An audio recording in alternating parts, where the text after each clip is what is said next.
Turn me, if you would, this morning, please, to Matthew chapter 7.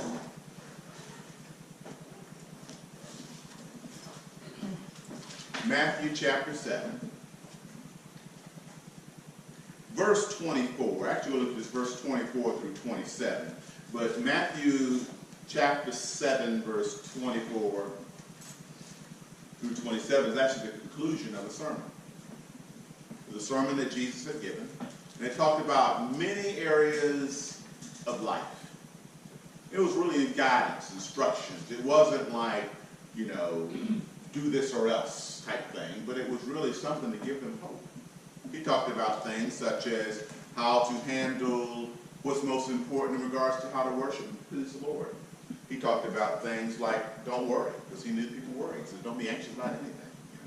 He said just seek first the kingdom of God and his righteousness, and all the things that you worry about be added to you as well. He talked about things such as how we should pray and our relationship with others. He talked about the kingdom and the promise and the proof of the kingdom being at hand. But he told them, he said, but of all the things I tell you, there's something to remember. And I like the analogy he uses because it's something that's very near and dear to my heart, and something that we all need, and that's homes. And so in verse 24, he says, therefore, if anyone hears the words that he's spoken and puts them into practice, it's like a wise man who builds his house on a rock. And you see, I thought about that. I thought, really, it's true. There are two types of people. There are those who hear and do nothing, and those that hear and will do. Two camps. There are those who will listen. They hear a lot of things, but they don't put anything into practice, and they wonder why nothing changes. But then there are those who will very faithfully not only hear it, but apply it. In the building world, we have what are called home inspectors. And their job is to make sure that when you do the building that it applies and it really fits the rules. And if it's not right, they'll have you sometimes tear it down and start over again. But every now and then, I don't know any, I really don't, but every now and then it becomes a situation where you become somewhat familiar with the home inspector. You begin to get what I'll call a hand wave. Oh, I know you. You do this work all the time, so I'm not going to inspect it as close as I would this new contract that I've never known before. So therefore, oh, it's you, you're good to go. And it becomes a hand wave. As a result, that rigor, that true assessment of what's being done, it doesn't happen any longer. And over time, guess what happens? Your quality begins to lapse. And the sad part about it is who really suffers is the homeowner who finally buys the house. Because now they bought this home that has a certificate of inspection, but yet it's laden with problems because there was no standard being met. It's still a house. It's still one people can live in. But it's got issues. And unfortunately, you don't find out until when there's something that you need that's no longer there, when there's something that is missing. There are homes right now that I know, and my brother-in-law knows, folks know that there are latent with issues that homeowners are struggling with now because of poor quality, when things were just kind of glossed over. Oh, it looks good, it's got a mortgage, it's got a home certificate of occupancy, but it's a mess. Why? Because the standard wasn't maintained. You know what? The same thing happens with you and I. We get to where we just kind of excuse away, don't we? Things that we know we ought not do. We know we ought not do them. And we feel guilty. We turn right around and we do it all over again. Or that's all of us have that happen to us. But then we wonder why the building is not as stable as it ought to be. And unfortunately, we don't find that out until the storms of life blow. Jesus said here, it's not just you, it's all of us. He says again, therefore, verse 24, everyone who hears the words of mine and do not put them into practice, it's like a wise man who builds his house on a rock. If he puts it into practice, he's wise. Verse 25, don't miss this. Storms will come. Look what he says. The rain came down, the streams rose, and the winds blew to beat against the house, yet it did not fall, because it had its foundation built upon the rock. If every believer could get this, we, note I say we, because it happens to all of us, would not be confused when trouble comes. Because we get to where we think, if I'm just doing the right thing, I'm, pleasing the Lord, that there will be no storms. Now, right here says, the storms come. Trouble comes. In this world, trouble comes, storm comes, rain comes. But what he's saying here is in the midst of that, you will not fall. You'll be able to stand because your life is built upon Christ. Verse 26, though. But everyone who knows this, they're listening, who hears these words of mine, but does not put them into practice, is like a foolish man who builds his house on sand. Sand is solid, but it slips right out from underneath you. It's almost like if you go to the beach and you stand on the shore. You ever done that? You stand right where the water comes in, and it's solid, right? The water comes in, it sweeps the sand. You're going to feel yourself dropping down, whether it's just washing right from underneath you. It was solid.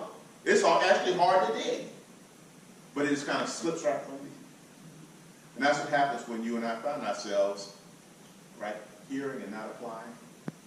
It's like this week, things I've been dealing with. I was talking to Johnny about that. The different things. If you're not applying, you hear him but not applying, you begin to become overwhelmed by the circumstances that you're going through. You get lost, you get confused. You're saying, here, no, I don't want you to be that way. And I wrote these things down.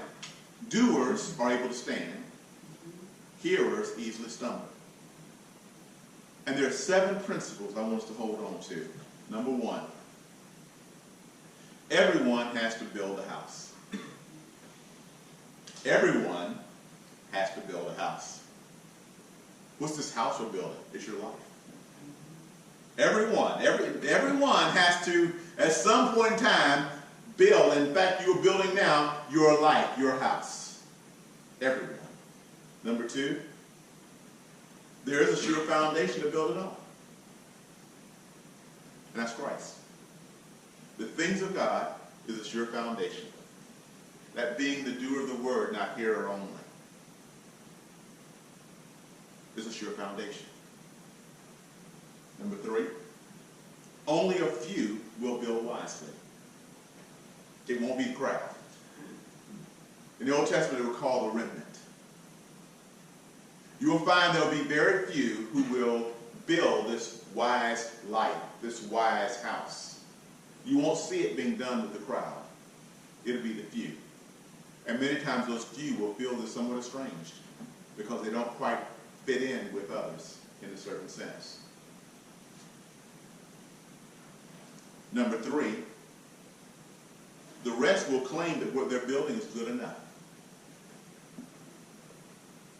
It's good enough. You're overboard. I don't have to do the perk inspection. The soil is fine. I don't have to do the termite treatment. It'll be okay. It's good enough. But storms come. And that's not a naysayer, doomsdayer thing. In this world, there will be storms. There will be trials. There will be things that will come that will test the quality of what's built. You don't ask for it. It just happens in life. That's when that quality is done. If your life is on that good foundation, it'll stand. If it's not, it falls. But here's the good news. And this is what I hold on to. It's never too late to rebuild. And that's the gospel. That's the promise that we have. It is never too late to rebuild. And that's why it says here again, but everyone who hears these words and does not put them into practice is on the sand. The rains came down, the streams rose, the winds blew and beat against the home, and it fell with a great crash. But the promise he's given is very simple. It's never too late. And I think about it, I say, it's, I told you about support. Sometimes I like to get a bumper sticker one day that says, says this: work in progress. Because that's what we all are. We're a work. Nobody's fully there, right? It's a work in progress. But I want to make sure you know this. He says this again: it is never too late to rebuild. So I ask you hear, but do you make an effort to do? Because there's a promise when we do what we know he has said. He said it very simple. All things do what? Work together for what? The good. All things for those who what? Love him and are called according to his purpose. Being the doer. James said, be the doer of the word, not a hearer only, so deceiving yourself. What happens? Anyone who hears the word but does not do it is like a man or woman who looks in the mirror, and as soon as they walk away, they forget who they are. You forget who you are. And then we walk around with an identity crisis. Therefore, when the world brings on challenges, we become a victim and not a victor. We find that things aren't working out right, and we think we're defeated instead of recognize that God can do all things but fail. And we forget the 7 principles that we talked about this morning that I give you again. Everyone has to build their life. There's a foundation that is sure, which is Christ. Only a few will build on that foundation, but many claim that what they're building is good enough. Storms will come. The house on the good foundation will stand. The one that is on a poor foundation will fall. But it's never too late to rebuild. Amen. Amen.